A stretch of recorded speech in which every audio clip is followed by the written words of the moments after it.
지난 3일간도 하나님 은혜 가운데 평안하셨습니까? 네, 오늘도 이렇게 하나님 앞에 나와서 예배하는 자리에 함께 만나게 됨을 감사하고 또 축복합니다. 사무엘상 15장에는 듣다라고 하는 단어가 자주 나옵니다. 왕이신 하나님의 말씀을 듣고 순종하는 일이 아주 중요하기 때문입니다. 우리 성도 여러분들께서는 하나님의 말씀을 잘 듣고 계십니까? 오늘 본문 말씀을 우리가 함께 살펴보면서 우리 각자의 신앙을 한번 점검해 보시기 바랍니다. 사무엘상 15장 1절부터 3절까지의 말씀에 보면, 사무엘이 사울에게 이르되 여호와께서 나를 보내어 왕에게 기름을 부어 그의 백성 이스라엘 위에 왕으로 삼으셨은즉 이제 왕은 여호와의 말씀을 들으소서라고 하는 말로 이제 사무엘이 사울에게 하나님의 말씀을 전하기 시작합니다. 하나님께서 사울을 귀하게 여기셔서 사무엘을 통해서 기름을 부어 그를 왕으로 세우셨고 하나님의 통치를 대행하게 하셨습니다. 대리 통치자로서 사울 왕은 하나님이 내리시는 명령을 듣고 순종해야만 합니다. 사울이 다스리는 나라는 하나님의 나라이기 때문입니다. 그리고 하나님의 뜻이 이루어질 때에 그 백성 이스라엘이 가장 행복할 수 있기 때문입니다. 하나님께서는 출애굽 때에 이스라엘 진영의 후미에서 약한 자들을 공격하고 하나님의 구원 역사를 방해했던 아말렉을 기억하고 계셨습니다. 그리고 하나님의 때에 그 민족을 진멸하시기로 작정하셨습니다. 사울에게 하나님의 계획을 시행할 것을 오늘 사무엘을 통하여서 명령하고 계십니다. 사무엘이 전한 하나님의 명령은 아말렉 족속을 진멸하라는 것입니다. 거룩한 전쟁이기 때문에 여리고성처럼 전리품을 취해서도 안 되는 전쟁이었습니다. 전리품을 취하면 단지 이익을 위한 세속적인 전쟁으로 전락해 버릴 것입니다. 사울은 하늘의 왕이신 하나님의 명령에 순종하여 전쟁을 준비합니다. 그리고 6절에 보면 사울이 그 지역에 살고 있던 겐 족속에 대해서 미리 피하도록 말을 먼저 했는데, 이것은 겐 족속이 아말렉과는 반대로 출애굽하던 이스라엘을 선대했기 때문이다 라고 출애굽기에서는 말하고 있습니다. 교회는 성령으로 기름 부어 세워진 예수 그리스도의 몸입니다. 머리이신 예수 그리스도께서 이 땅에 하나님의 나라를 펼쳐가도록 세우신 기관이 바로 교회입니다. 그래서 교회와 교회의 지도자는 늘 왕이신 그리스도의 음성에 귀를 기울여야 하나님 나라를 바르게 세워갈 수 있습니다. 그리스도께서 교회에 주신 명령, 교회가 받들어야 할 중요한 명령 중 하나가 바로 죄악을 철저하게 진멸하고 사탄의 세력과 맞서서 목숨을 걸고 싸우는 일입니다. 그런데 사탄만 본다면 우리는 두려워해야 합니다. 그러나 우리의 왕이시자 대장이신 예수님께서 우리의 선두에 계시기 때문에 두렵지 않습니다. 그저 우리 앞에서 진두지휘하시는 예수님의 명령만 잘 듣고 따라가면 되는 것입니다. 그 명령을 듣고 따르되 대충 듣는 것이 아니라 확실하게 듣고 어영부영 따르는 것이 아니라 분명하게 따라야 합니다.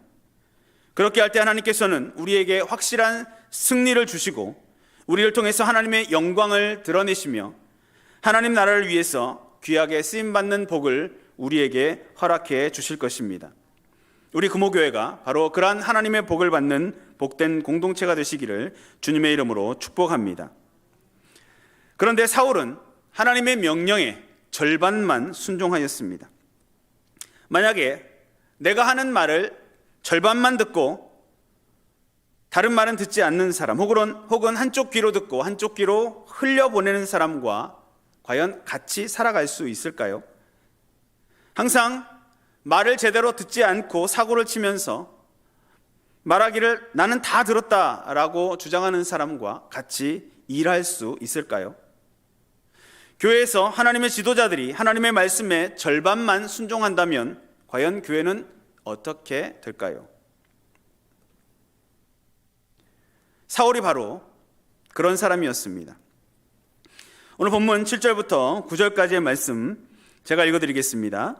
사울이 하윌라에서부터 애굽 앞 술에 이르기까지 아말렉 사람을 치고 아말렉 사람의 왕 아각을 사로잡고 칼날로 그의 모든 백성을 진멸하였으되 사울과 백성이 아각과 그의 양과 소의 가장 좋은 것 또는 기름진 것과 어린 양과 모든 좋은 것을 남기고 진멸하기를 즐겨 아니하고 가치 없고 하찮은 것은 진멸하니라 라고 기록하고 있습니다.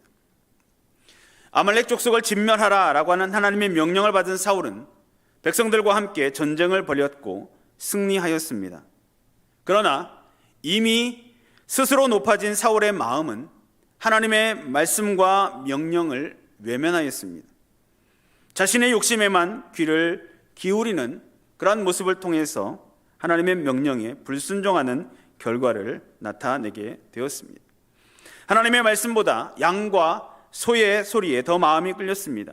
그래서 하나님께서 말씀하신 아말렉을 진멸하라 라고 하는 그 명령을 무시하고 자신의 욕심을 따라 자기가 하고 싶은 대로 좋은 것들을 취하고 맙니다.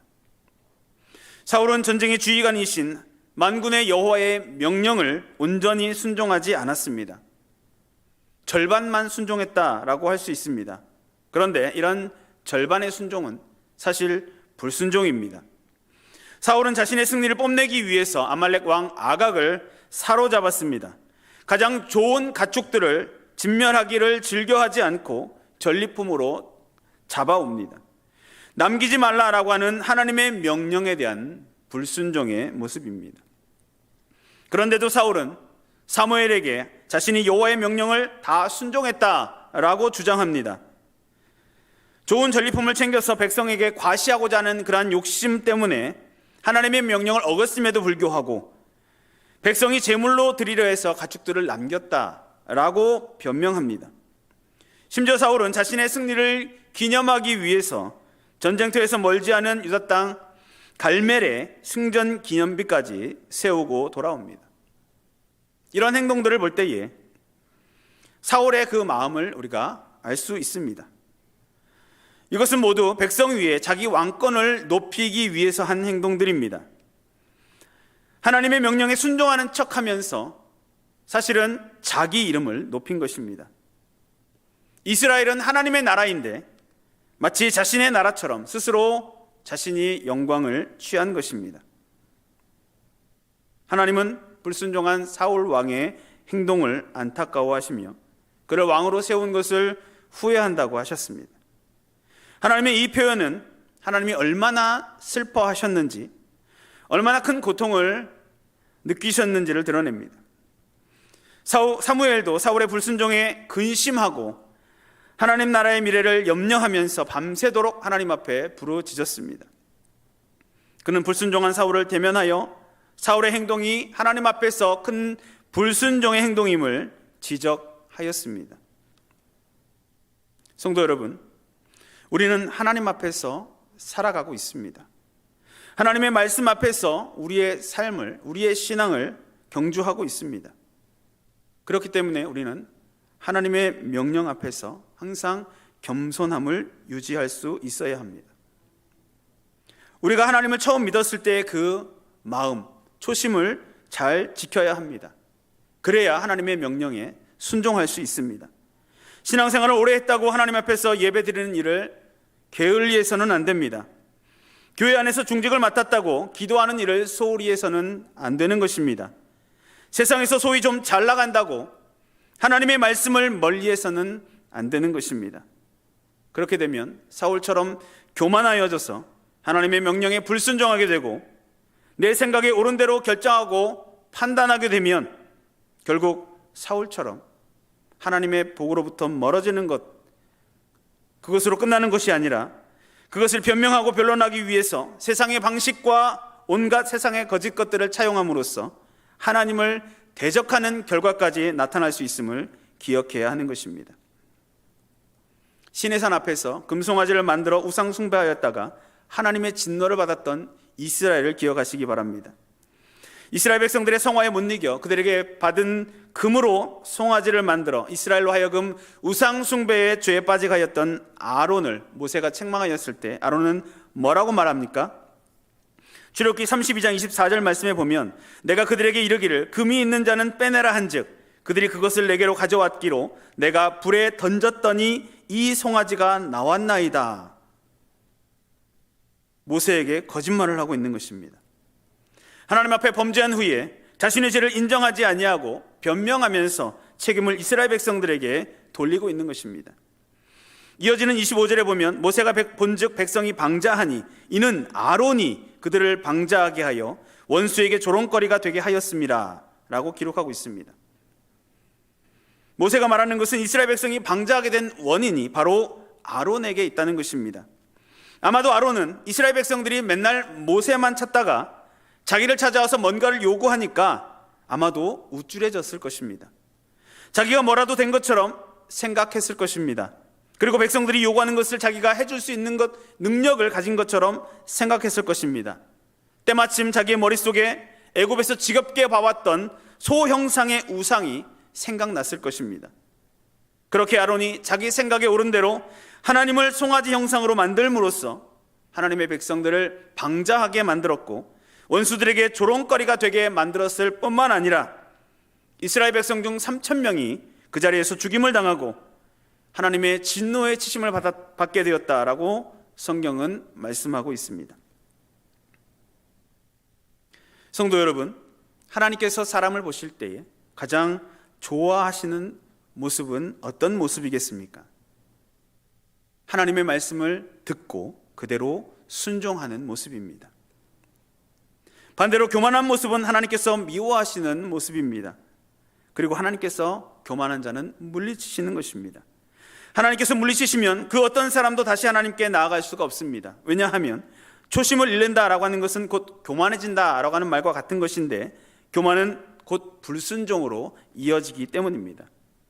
그러므로 저와 여러분은 하나님 앞에서 늘 겸손하되 특별히 초심을 잃지 않도록 주의해야 합니다. 우리가 세상에서도 교만한 사람은 멀리하지 않습니까? 하물며 세상의 주관자이신 하나님께서, 전능하신 왕이신 그 하나님께서 교만한 자를 가까이 하시지 않는 것은 당연한 결과가 아니겠습니까? 특별히 교회는 더욱 그러해야 합니다. 교회의 지도자는 더욱 겸손해야 합니다. 온전한 순종을 하나님 앞에 나타낼 수 있어야 하는 것입니다. 왕이신 하나님의 명령에 절반만 순종해서 하나님의 영광을 스스로 취하려 해서는 안 되는 것입니다. 하나님의 뜻에 겸손하게 하나님의 말씀에 온전히 순종할 때에 교회와 교회의 지도자들 또 직분자들의 영광은 하나님께서 빛나게 해 주시는 것입니다. 비록 하나님의 말씀이 내 머리와 가슴으로 이해되지 않는다고 하더라도 믿음으로 순종할 때에 하나님께서는 교회를 통해서 하나님 나라를 확장해 나가실 줄 믿습니다. 온전한 믿음으로 또 온전한 순종으로 하나님 나라야 확장되는 역사를 경험하는 성도들이 되시기를 주님의 이름으로 축복합니다. 순종할 때에 온전한 예배를 드릴 수 있다라고 하는 사실을 우리는 또한 기억해야 합니다. 예배는 사랑하는 하나님을 왕으로 높이는 일입니다. 성도는 하나님을 사랑하기에 하나님의 말씀에 순종합니다. 그런데 예배를 핑계로 불순종하는 모습을 나타낸다면 그 예배는 하나님을 이용하여 내 욕심을 이루려 하는 우상 숭배가 될 수 있습니다. 예배와 순종은 분리할 수 없으며 말씀에 순종할 때에 비로소 온전한 예배를 하나님 앞에 드릴 수 있다는 사실을 기억하시기 바랍니다.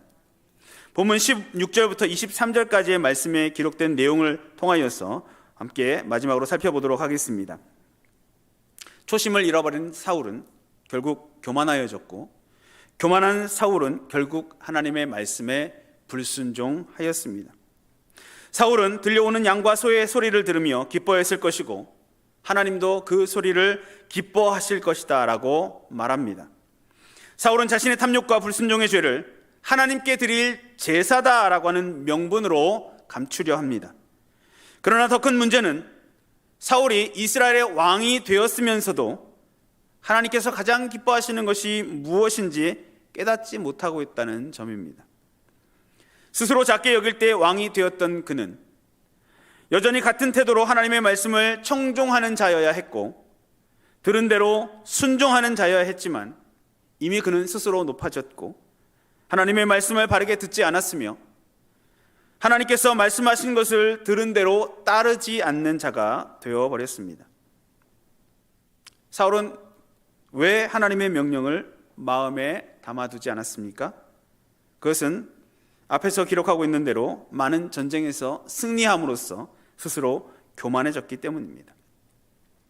야고보서 4장 6절 말씀에 보면 그러므로 일렀으되 하나님이 교만한 자를 물리치시고 겸손한 자에게 은혜를 주신다 하였느니라 라고 기록하고 있습니다. 성도 여러분, 죄는 처음 짓는 것이 어렵지 한번 죄를 짓고 나면 두 번째부터는 너무나 자연스럽고 아무렇지도 않게 죄를 짓게 됩니다. 사무엘상 13장에 보면 블레셋과의 전투를 앞두고 사울이 사무엘을 기다리는 장면이 기록되어 있습니다. 그런데 예비된 기간인 7일이 지나도 사무엘이 오지 않자 사울은 그 마음이 다급해졌습니다.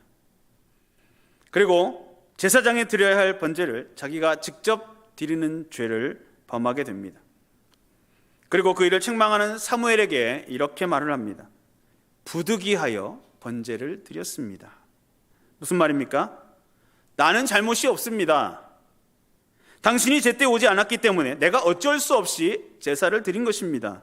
늦게 온 당신 책임입니다. 라는 뜻입니다.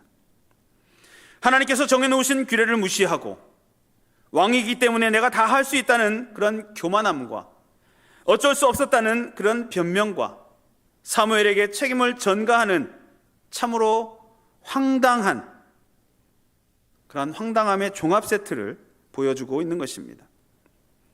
그렇게 한번 범죄한 이후에 사울은 사무엘에게 책망을 크게 받았음에도 불구하고 두 번째로 하나님의 말씀을 불순종하는데 너무나 거리낌 없이 당당한 모습을 보여줍니다. 본문 13절 말씀에 내가 여호와의 명령을 행하였나이다 라고 말하는 것입니다. 자기가 하나님의 명령을 행했다라고 말합니다. 그 말에 사무엘은 들리지 말아야 할 소리가 들리고 있음을 지적합니다. 본문 14절입니다. 사무엘이 이르되 그러면 내 귀에 들려오는 이 양의 소리와 내게 들리는 소의 소리는 어찌 됨이니까? 사무엘은 하나님의 말씀을 듣지 않은 사울을 향하여 그가 높아졌음을 지적합니다. 스스로 작게 여길 때에 이스라엘의 왕이 되었지만 결국 사울은 교만함 때문에 왕의 자리에서 쫓겨나게 될 것입니다. 본문 17절에 보면 사무엘이 이르되 왕이 스스로 작게 여길 그때에 이스라엘 지파의 머리가 되지 아니하셨나이까? 라고 말하고 있습니다. 사울이 이스라엘의 왕이 된 것은 그의 겸손과 전혀 무관하지 않습니다. 물론 사울은 왕이 될 만한 여러 가지 조건을 갖추고 있었습니다. 그는 이스라엘의 12지파 중에 용맹스러운 베냐민 지파 출신이었습니다. 그의 아버지 기스는 그 지파 내에서 유력한 사람이었고 사울 역시 보통 사람보다 어깨가 하나 더 클 정도로 육체적으로 뛰어난 사람이었습니다. 그러나 성경 말씀을 보면 겉으로 보이는 조건들보다 그의 겸손한 인품이 여호와께서 그를 이스라엘의 초대 왕으로 선택하는 데 결정적인 요인이었음을 우리는 알 수 있습니다. 사울의 다음 이스라엘 왕이었던 다윗이 하나님 앞에 끝까지 겸손했을 때 하나님께서 다윗에게 어떤 복을 내리셨습니까? 다윗 언약을 통해서 그의 나라를 거대한 제국으로 또한 그의 왕권을 영원히 보장해 주셨습니다. 그의 자손을 통해 메시아가 날 것이라고 하는 축복의 약속을 주셨습니다. 그리고 하나님의 뜻을 그에게 알려주셨습니다. 사람이 받을 수 있는 복을 거의 다 받아 누렸던 사람이 바로 다윗입니다. 만약 사울이 교만해지지 않고 끝까지 겸손하였다면, 초심을 잃지 않고 하나님의 말씀에 순종하는 모습을 끝까지 유지했다면 아마도 사울 역시 이러한 복을 받을 수 있었을 것입니다.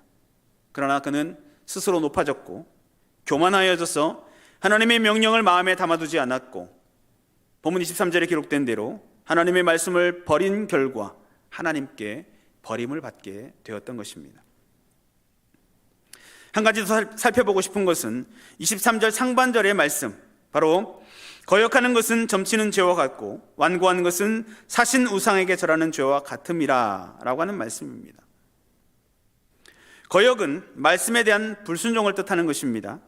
또 완고하다라고 하는 것은 그런 말씀의 불순종을 겁도 없이 행하는 교만한 마음을 가리킵니다.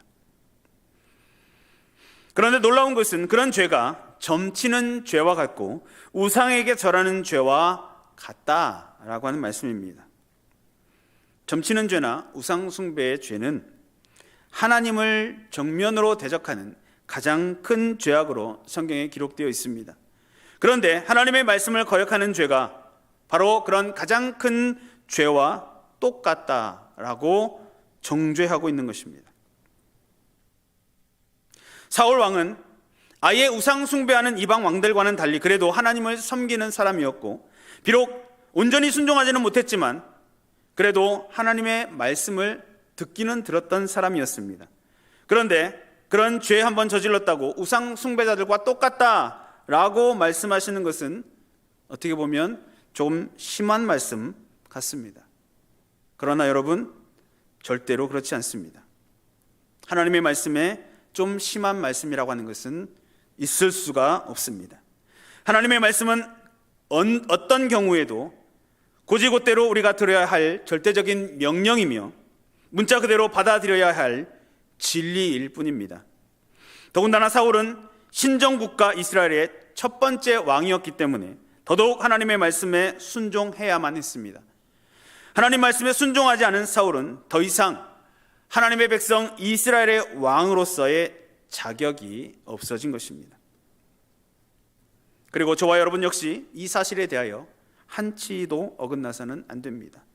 아무리 겉으로는 열심히 신앙생활하는 것 같아도 그 사람이 하나님의 말씀에 무조건적으로 순종할 줄 모른다면 그 사람은 결국 불신자와 다를 바가 없다라고 말씀하는 것과 같은 것이기 때문입니다. 그것은 하나님께서 심하게 하시는 말씀이 결코 아니라 우리 마음속의 악함을, 죄악을 하나님께서 정확하게 꼬집어 주시는 말씀일 뿐입니다. 하나님의 말씀에 순종할 줄 모르는 사람이 하나님을 믿고 예배한다? 라고 하는 것은 말이 안 되는 것이기 때문입니다. 시편 기자는 시편 1편에서 복 있는 사람의 모습을 우리에게 분명하게 교훈하고 있습니다. 복 있는 사람은 악인들의 꾀를 따르지 아니하며 죄인들의 길에 서지 아니하며 오만한 자들의 자리에 앉지 아니하고 오직 여호와의 율법을 즐거워하여 그의 율법을 주야로 묵상하는도다. 복 있는 사람은 하나님의 말씀을 즐거워하는 사람인데, 하나님의 말씀을 즐거워하는 사람은 그 말씀에 순종하는 사람입니다. 그 말씀에 순종하는 사람은 하나님 앞에 온전한 예배자로 서게 되는 사람입니다. 그러므로 하나님 앞에서 복 있는 사람들이 되시기 바랍니다. 세상을 즐거워하고 죄인들에게 서거나 오만한 자들의 자리에 앉거나 악인들의 꾀를 따르는 것이 아니라 오직 여호와의 율법을 즐거워하고 주야로 항상 묵상하는, 항상 하나님을 예배하는, 그리고 겸손하게 하나님의 말씀에 귀를 기울이고 순종하는 복된 성도들이 되시기를 주님의 이름으로 축복합니다. 성도 여러분, 하나님 나라의 왕이신 하나님께서 기름 부어 세우신 지도자는 하나님께 절대적으로 순종해야 하나님의 뜻을 바르게 이룰 수 있습니다.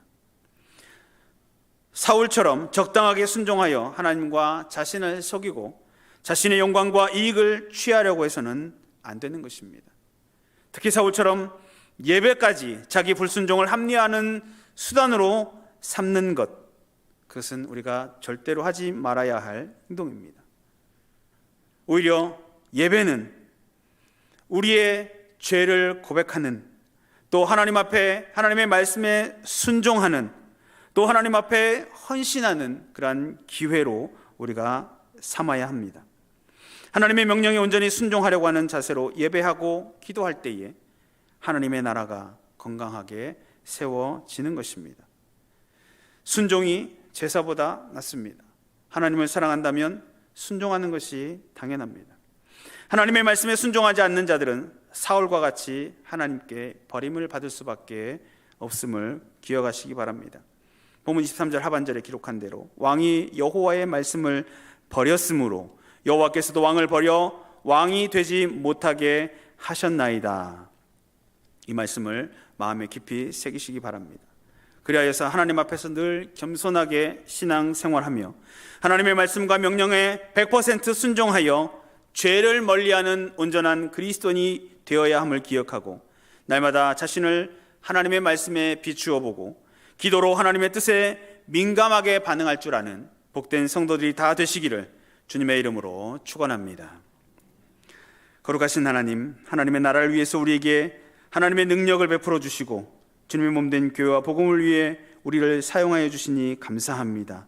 이 저녁에도 하나님께서 친히 우리에게 말씀하여 주셔서 그 말씀을 깨닫게 하여 주셨사오니 말씀을 마음에 새기고 우리의 삶을 오직 주의 영광과 주의 나라를 위하여 살아가는 복된 성도들이 되게 하여 주시옵소서. 우리는 하나님의 종들입니다.